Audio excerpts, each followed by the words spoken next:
Hello there, YouTubers of the internet. It is Luna Hamster here with a new video. Today I have a treat for you. I dug up some old WordGirl fan fiction that I wrote when I was a teenager, and we're going to be reading it today. This will be part one of the series. There will be a series of videos going over different fan fictions I wrote as a teenager. Thank you, and enjoy the video. This fan fiction is titled Just a Dream. It was written back in 2016. Chapter 1. Becky was in bed dreaming about her secret crush, Scoops. Becky and Scoops were in Sparkletopia, admiring the gorgeous scenery. Scoops was blushing and staring at Becky. "I have to tell you something, Becky," Scoops, nervous, said. Becky replied, "What is it, Scoops? Do you have a crush on me? Or something that you don't want to tell anyone else?" Scoops whispered, "Yes, Becky, I have a crush on you. I wanted to keep it a secret because I was afraid you wouldn't reciprocate my feelings." Bob squeaked, "What does that mean?" Becky squealed, "It means that he was afraid that I wouldn't return his feelings. I love you too, Scoops. This is the most joyous day of my existence." Becky WordGirl Boxford woke up due to multitudinous emotions floating in her mind, and her alarm. Tears started to rain down her face, and she realized it was just a dream. Yeah, just like the title. It felt like a depressing movie.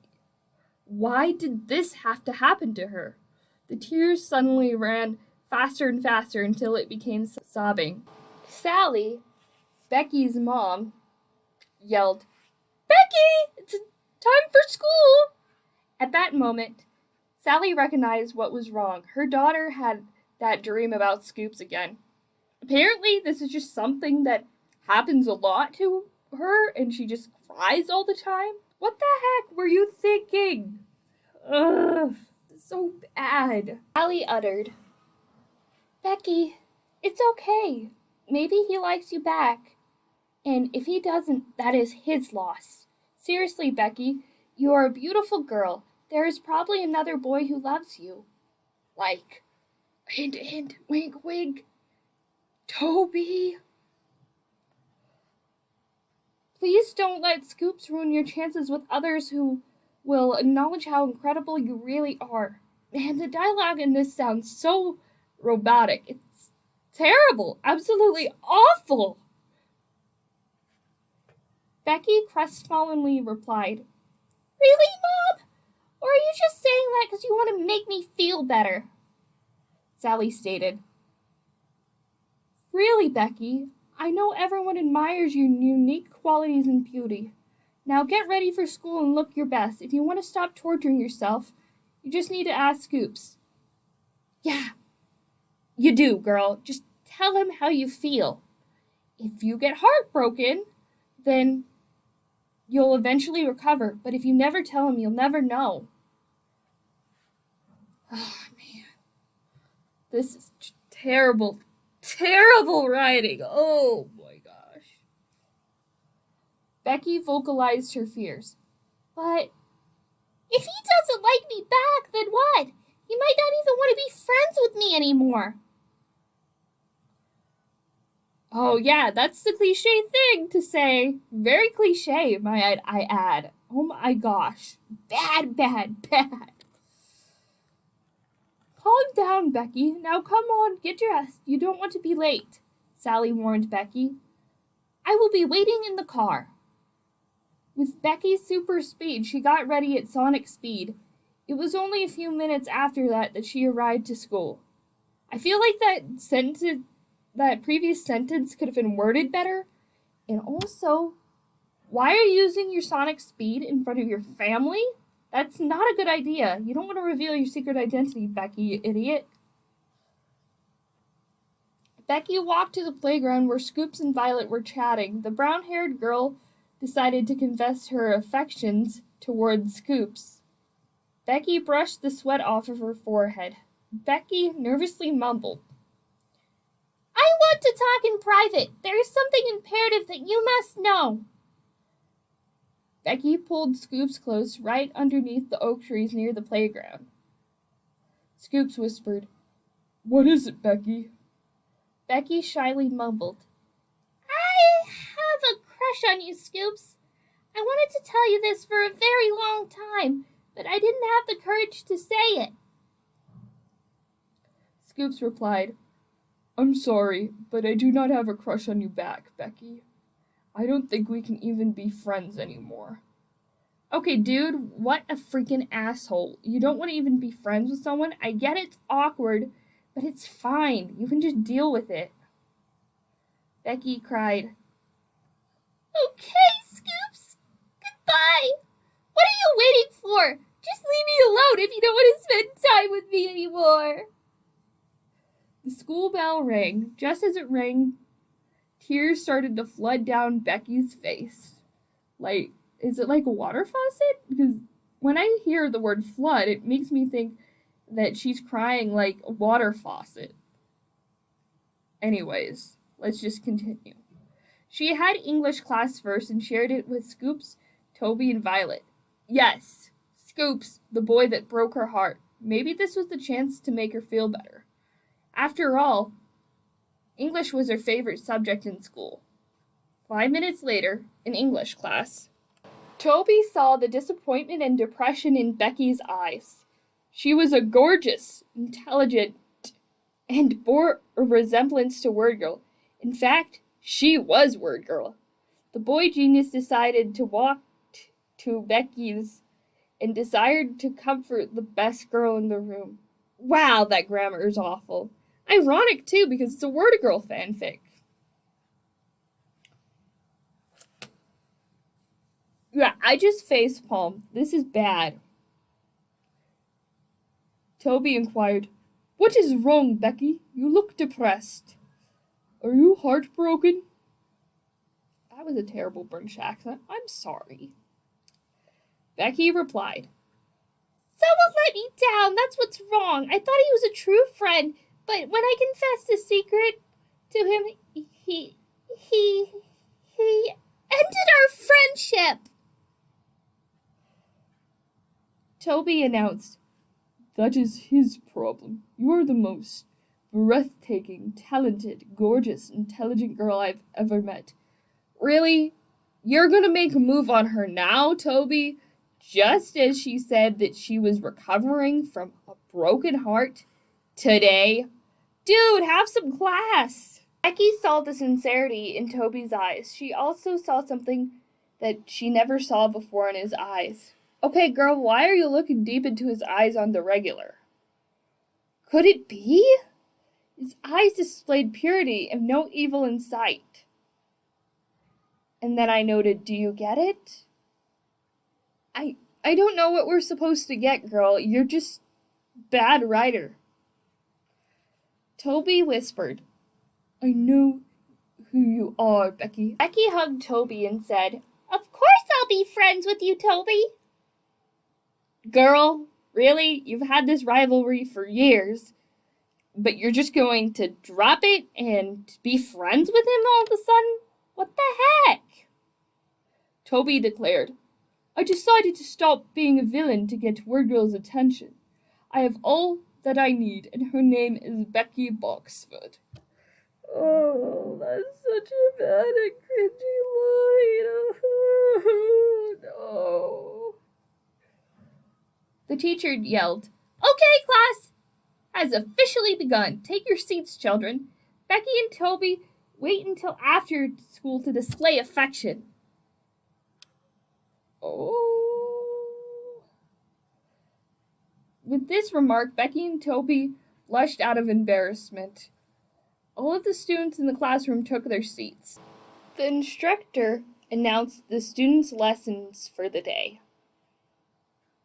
The teacher yelled, "Okay, today we are going to be learning about denotation and connotation. Can anybody tell me what they mean?" The English educator expected her prodigy to answer the question. Becky answered, "Wait, aren't you supposed to raise your hand, girl?" "Okay." Annotation are the words that people associate with another word. Denotation is the actual meaning of a word. And then it just has in parentheses on the text, parenthesized from, and I don't know what's going on here. The teacher was impressed, as usual, from Becky and hollered, "That is correct, Becky. Today I will write a word on the board and you kids will be writing as many synonyms as you possibly can for that word. The word is love. Come to the board and write them with dry erase markers."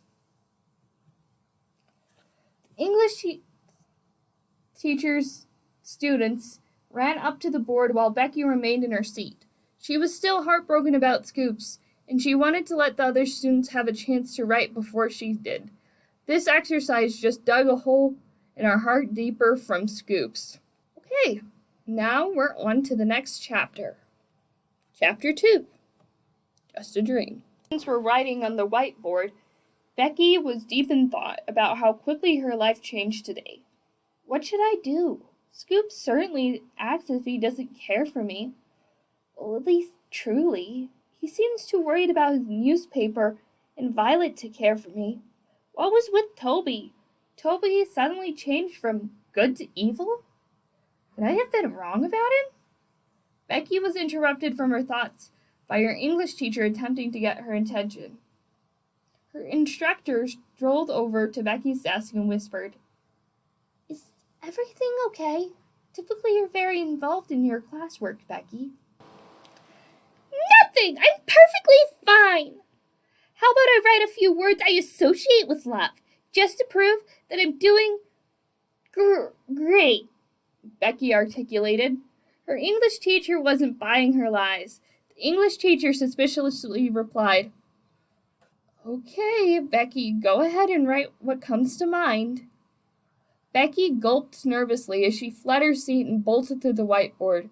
She grabbed a dry erase marker and the words flowed from her soul into her mind and out of the marker.